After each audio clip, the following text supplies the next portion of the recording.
Segundo o professor climatologista Adalberto Vieira, pelos próximos dias há previsão de queda nas temperaturas. É o mês mais crítico. E as geadas normalmente acontecem no mês de julho. Esse mês nós já tivemos 2 entradas de frente fria e nós vamos ter mais uma agora. Possivelmente a última mais complexa que nós devemos ter nesse inverno.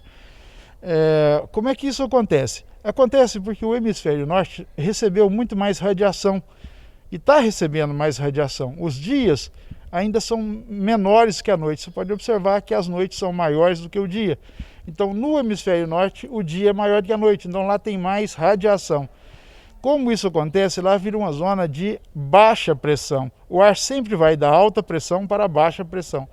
Fazendo isso, a formação de chuva, de umidade, caminha mais para o hemisfério norte do que para o hemisfério sul, nessa época do ano. Feito isso, promove a entrada de massa de ar frio que vem da região polar. Essa entrada de massa de ar frio derruba a temperatura e provoca as geadas, as quedas de temperatura que normalmente nós temos nessa época do ano. Para a nossa região, a partir dos quinta ou sexta-feira, a temperatura deve cair. Mas a mínima vai ficar em torno de 8 graus. É frio, mas não deve ser significativamente danosa, igual foi as 2 outras entradas de massa de ar que nós tivemos. Uma das preocupações, principalmente dos agricultores da região, é com a possibilidade de geadas. Apesar de não haver previsão de que isso ocorra, algumas dicas são necessárias para prevenir as plantações dos prejuízos causados pelas chamadas geadas brancas e negras. A geada branca é quando eu tenho umidade relativa do ar significativa. Quando ela se forma sobre a superfície da planta. Se ela forma sobre a superfície da planta, o gelo forma a 0 grau. Então, ele vai formar uma capa de 0 grau sobre a planta. A seiva da planta, ela só vai congelar abaixo de 0 grau. Então, o gelo vai proteger para que não congele a seiva. Mas a parte externa queima. A planta não morre, tem prejuízo, mas a planta ainda está viva. A geada negra é uma geada mais danosa, porque não tendo umidade relativa no ar, não forma essa capa de gelo. Não formando a capa de gelo, a água constituinte da planta congela. Quando ela congela, ela aumenta de volume e estoura as células. E isso faz a morte, provoca a morte da planta. E nessa questão não há solução, a planta morre mesmo. Com isso, é preciso tomar medidas de proteção, desde a horta de casa às grandes plantações.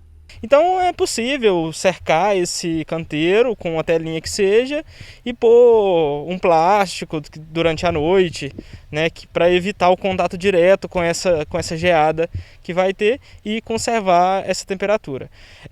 Em qualquer situação, tanto para o produtor como para quem tem uma horta em casa, é muito importante que a gente tenha uma matéria orgânica no solo. Um solo bastante rico em matéria orgânica, ele vai possibilitar uma menor amplitude térmica. O que é isso? Em dias quentes, o solo não vai subir muito a temperatura, e em dias frios também ele não deixa a temperatura descer muito.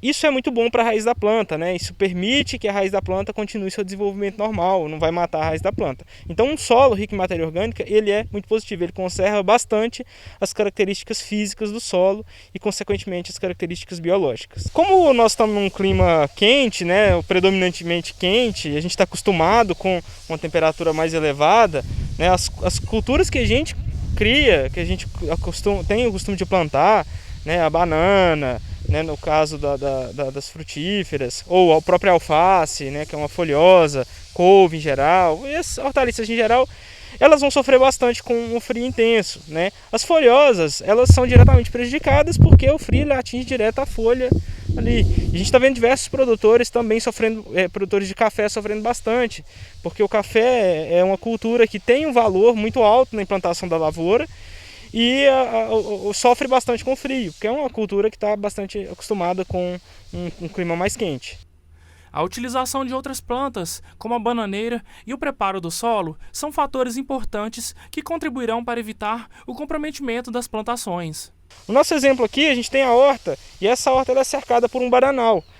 Isso ajuda a fazer um clima, uma espécie de um clima aqui dentro, então evita muito vento aqui dentro, né? Então as bananeiras, elas resistem bastante a isso. Elas estragam um pouco, mas elas se recuperam rápido. Então, a bananeira ajuda bastante nesse sentido. A própria matéria orgânica que a gente citou. E uma prática também que pode facilitar é a irrigação.